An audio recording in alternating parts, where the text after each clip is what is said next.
Ready? Just moving and grooving? Mm-hmm. Actually, before we start, my wife asked if I didn't want to spend time with my family over the holidays because of the clip Molly put out there. When you said it's just about spending time with the holidays, I'm like, you're going to say that with a straight face? My wife's like, what? Don't you like to spend time with your family at the holidays? I'm like, yeah, taking it out of context. So I got in trouble over you. Good. I'm happy about that.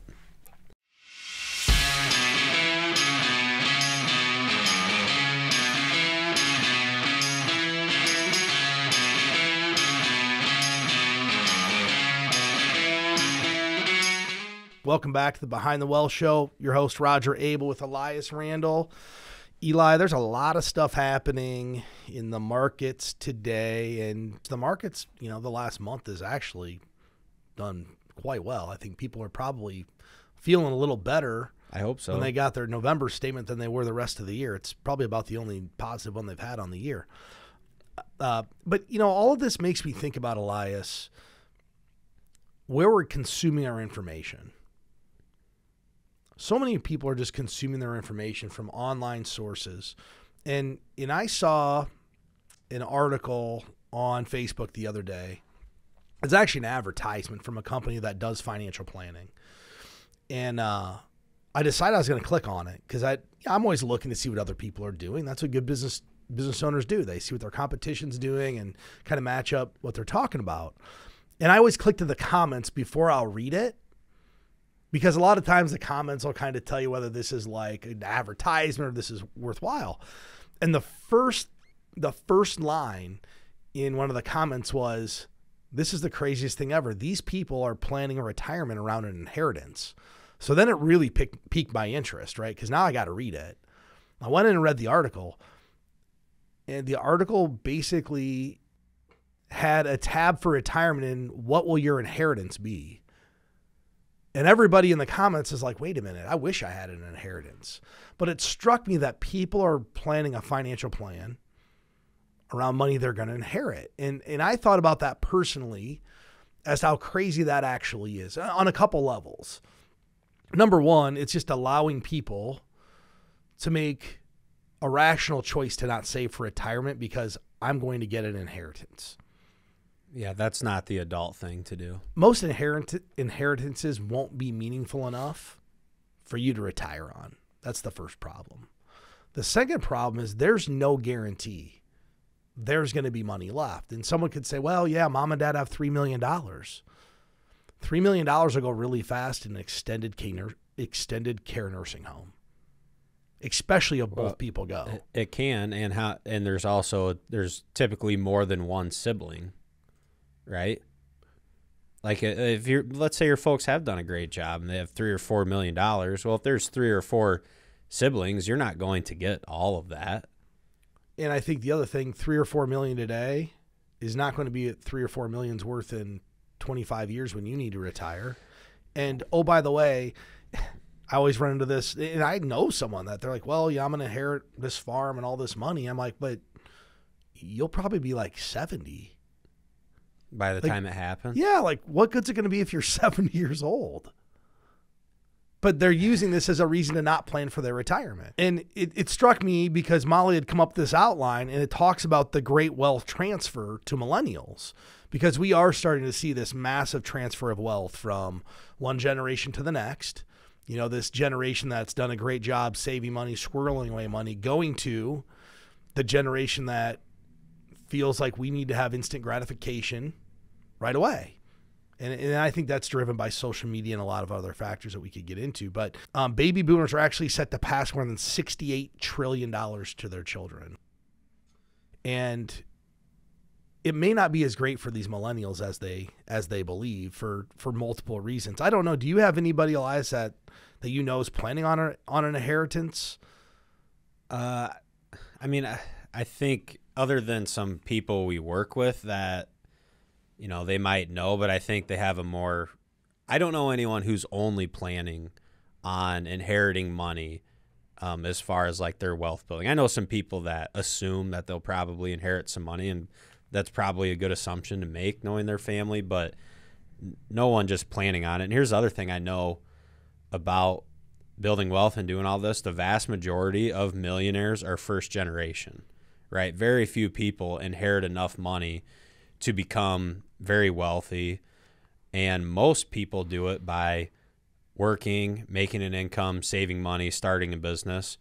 So it's unrealistic in the big picture of just statistically how kind of money works and just the numbers of our industry of how many people do inherit that much money.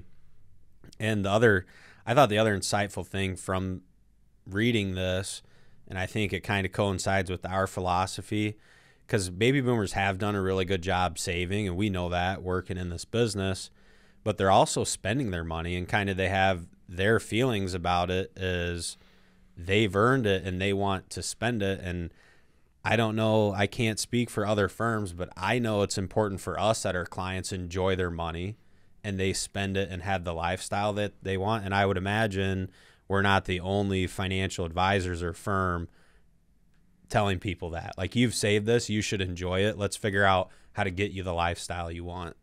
I think that's good insight, because I think about clients that I work with. For the vast majority of the clients that I work with, their goal in life is not to pass as much money as humanly possible to their children. I would say the majority of people express that. Yeah, like they want to live a retirement. They want to leave their kids something, but their goal is not to make their kids rich. It's for them to live a great retirement, how they want to retire and leave what's left. Or, some people actually know how much they want to leave, and that makes it a little easier because we can plan for that. And a lot of this, I think, goes back to just the talk. Most families don't talk about this stuff. It's always been taboo to talk about money with your family. Growing up, did you know how much money your parents made? Probably not, because it was always taboo. I feel like today we're more open about money. And maybe I'm wrong. Maybe it's just my age, but like in what I do. But like my parents, I know what my parents have. My grandparents just passed away, or my grandpa passed away. My dad didn't know what they had. My grandma's alive right now. No one knows what she has. She won't have the talk. And that's hard to do. It's the dreaded money talk. No one wants to talk about money, but a couple good things can happen from it, or a couple bad things. And I'll always think back to when I started in this business, and Jeff, who founded our company, would always say, the fastest way to break up a family reunion is to drop $100 bill on the floor. Like, that's what's going to happen if you don't talk about this with your kids and grandkids and tell them what your expectations are, especially when there's different dynamics. One of the things I see a lot is families who own a farm, where there might be one child who farms and two or three that don't. That becomes hard or more difficult to make that money transition equitable for people.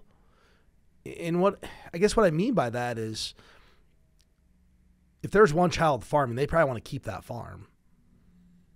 Yeah. And the other three still in inheritance, but what's equal and what's equitable are two different things. And I think that's where you need to have the talk and tell the kids, this is what the plan is. This is why we're doing it this way. And just be open and honest with them, so it's not this giant surprise when there's three kids in the family and one child gets the farm and the other two split the cash, and they're going, wait a minute, this isn't fair. Yeah. Even though they didn't work on that farm for the past 35 years and show up every day and do all that grunt work. So it's fair and equitable could be two different things. But if we have the talk, we can start to, divert some of those problems.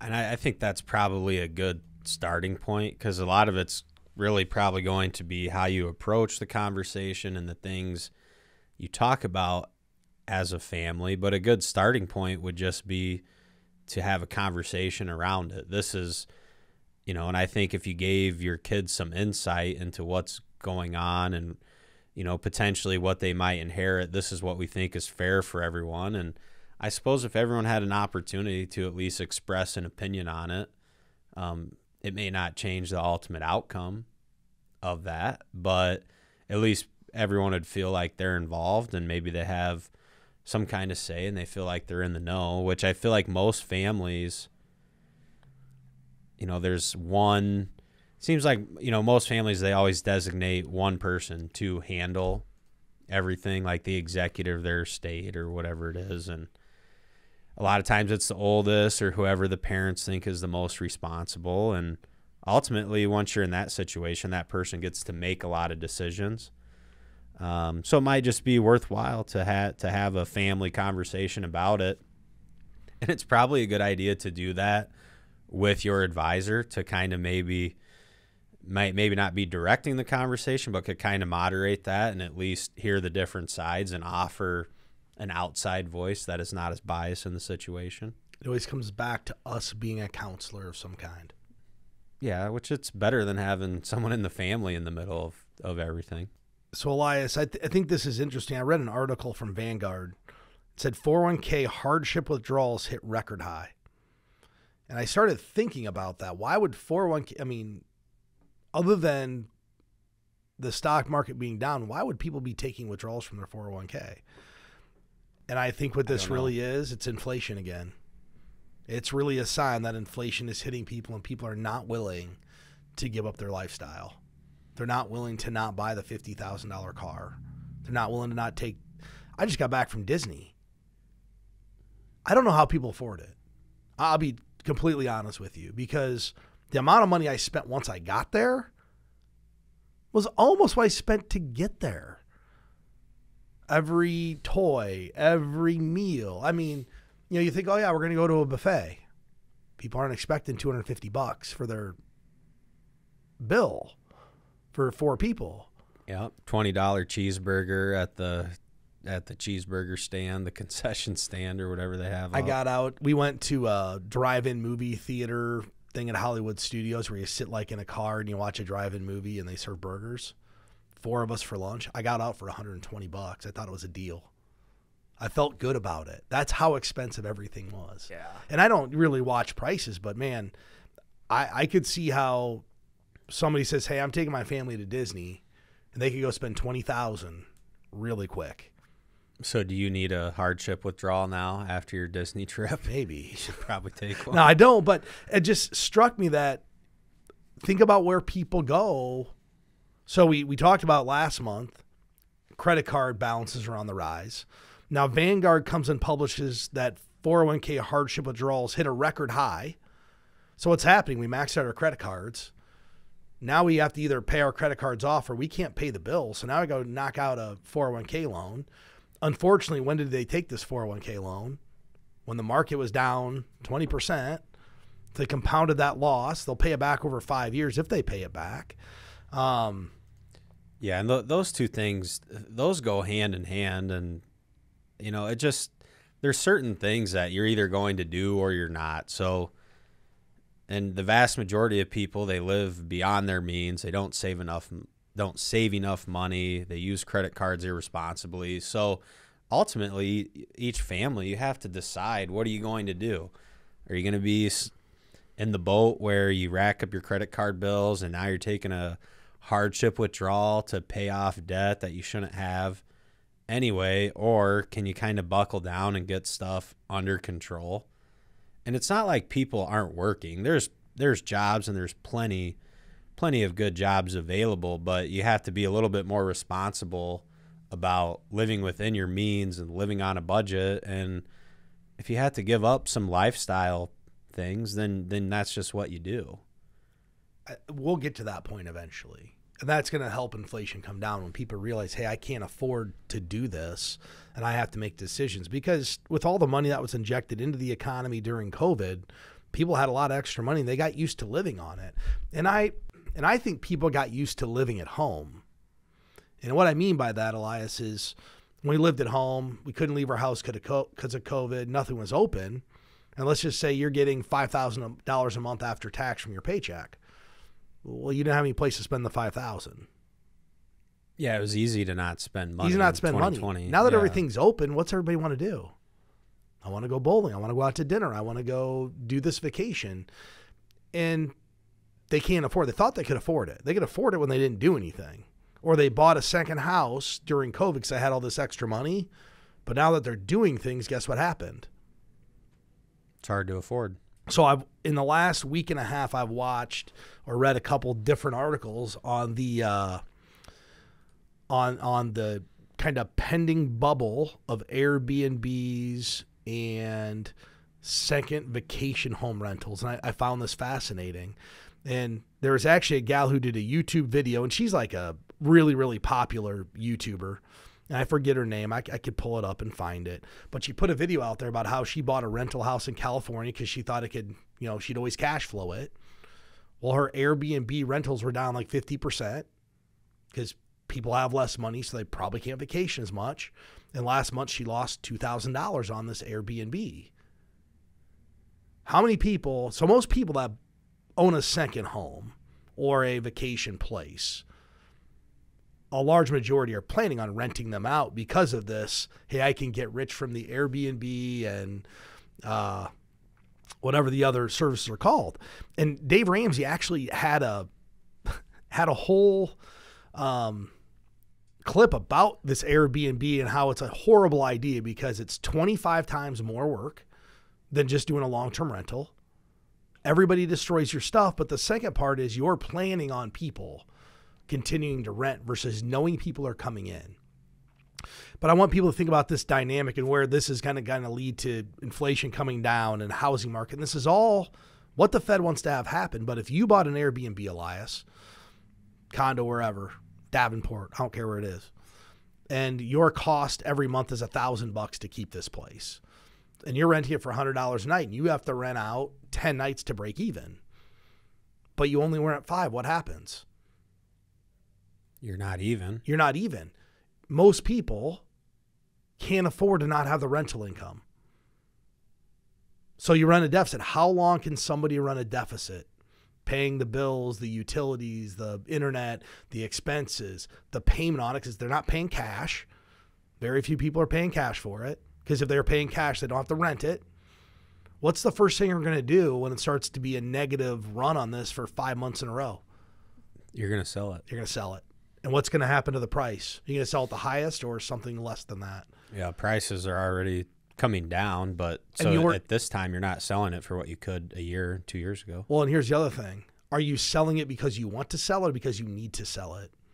You probably need to. The last 2 years, everybody's been selling properties for the most part because they want to sell them.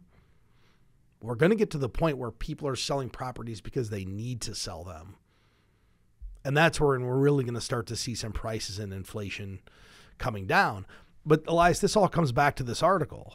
How many people took a 401k loan for the down payment on the Airbnb property? I hope not many. I'll bet you more people than you think took loans to do that. Because where are you going to get the money from? Idea. It's either at home equity line of credit or your 401k, if you have it. That's what people did to buy these second properties. What's happened to your home equity line of credit? It's went from a 3.5% interest rate to 8%. Yeah. Wow. So it's just a culmination of why we're seeing people deplete their savings, raid their 401k. And, raiding the 401k in general is just a terrible idea because you're killing your compound growth. I had a client one time, and this is really the only rational way I can even tell him it was a decent idea. His goal of his 401k was he's in a high tax bracket. He's a physician. So he wanted to save up a bunch of money when he was young, but he wanted to buy a farm. And he borrowed money from his 401k to go buy the farm. That's a little bit different than taking money out to go buy a discretionary item, because what he really did was exchange one investment for another investment because it generates dividends, income, capital gains. He ended up actually selling that farm and doing very, very well in the sale of it. But that's about the only rational way I could tell somebody that, hey, using your 401k funds before retirement is even reasonable. Yeah, well, and that's a totally different situation. That's not what the majority of people are doing. That's really one, he's making a higher income. Two, he found an opportunity. Like you said, he swapped one investment for another, so that money's still working for him. That's totally different than raiding your 401k to pay off your credit card debt or to buy like one investment property that you want to have, but maybe you're equipped to manage it, maybe you're not. To me, that's a totally different deal. One of the things too, I think that with interest rates rising, there's becoming some opportunity for people. And you kind of mentioned a piece you read earlier today, but dividends could start to become a bigger part of somebody's portfolio. For a long time, we've had low dividends. There's been no yield on bonds. So all of somebody's retirement income, for the most part, has had to been made up of growth. But we're seeing a little shift and maybe a little opportunity. I'll let you talk about the article that you found. I think it was from Capital Group. Yes, yeah, it was an article from Capital Group, and just one of the sections, and I thought this was really insightful, and I think we've been kind of positioning the same way. But so with rates rising and the economy slowing, there's opportunities to invest in solid dividend players. And here's one of the funny things about this. So it talked about how dividends became boring, right? Because it wasn't a big part of people's total return. And when you have low interest rates, lower interest rates was really driving how you could value tech companies, and certainly tech companies that aren't making any money at some sort of multiple that's 40 times their earnings or just something crazy like that. But today, dividends were thought to be boring, but boring is turning into beautiful. So today, boring is beautiful. And as dividends historically come back to being a greater part of total return for people, I think it's just going to change the way they think about investing. So what did everyone want to buy in 2021? Everyone wanted the best growth stock and all their money into technology companies because that's what was going up the most. Where maybe there's an argument to be made for just buying companies that have been around for a long time, have a history of paying their dividend, never missing their dividend payment. And if you can find a fund that does it, maybe a history of continually making the dividend bigger than it used to be, raising their dividend every year. So it'll be kind of interesting to see how that plays out over the next decade. And if interest rates go where the speculation is, and that's where they're going to be, I think I can get with that argument. And I think there's data to support owning companies like that's going to be more important the next 10 years than it was the last 10 years. Hey, Elias, I think that's good insight. And, 5 years ago, we used to talk about dividends, but the market ran up so much that people felt like they were missing out. And like you said, dividends were boring. And I do think it'll come back. And I think it's meaningful for income type investors to have higher dividends, higher yields. I remember a year and a half ago is all how the 60-40 portfolio is dead. The 60% stock, 40% bond portfolio is dead. And that really revolved around there's no income on bonds. Well, now you got the 2-year treasury at 4% on a 2-year treasury. You actually could build somebody a portfolio. So let's say somebody has a personal rate of return goal of 7%. Well, arguably a 2-year treasury pays 4. You can get 4% of the 3%, 4% of the total 7 is income in your pocket. You probably don't have to take a whole lot of risk to get to a total return of 7 or 8% when we have assets that are paying 3, 4, and 5% just in their yield, which I think is really good for people entering retirement and getting close to, their retirement date. I agree with that. It'll also make financial planning easier, right? Because for the last 10 years, people kind of had to take more risk than what they wanted to earn the returns that they thought they should be earning. They definitely had to stretch their risk from a yield standpoint. So, for someone to go get a 5% yield on something 3 years ago, they're buying high yield bonds, they're buying MLP funds, they're buying riskier assets to get those dividends. Today, you get a 2-year treasury pays 4%. Yeah, and we haven't seen this, so I'm not saying it's available. But when I've been talking about this concept with clients and older investors, and a good question I've been getting good feedback from is, if I could sell you a CD today that paid 5 or 6% interest, how much of your money would you want to put in it? And a lot of senior conservative investors, they just say, well, probably all of it. Yeah, because they don't want the risk of principal. It's not realistic to do that, but it just shows what that's what people are looking for. Yeah, and what happens there is they bring other risks in. They start bringing in, interest rate risk, duration risk. I mean, Yeah, it looks great on paper to go get a 5% CD for 3 years. It's not going to look great if inflation goes to 14% and your CD would pay you 12. Yeah, even if inflation stays where it is, it's not going to be great. So it's just still we're a proponent of shorter duration stuff and, take advantage of the good interest rates if you can find one, but make sure it's within the period of time you need it. Make sure you have plenty of liquid cash. If anybody wants any help with their financial planning, you can get us at btwellshow.com. With that said, appreciate everybody listening and hope to catch you next time.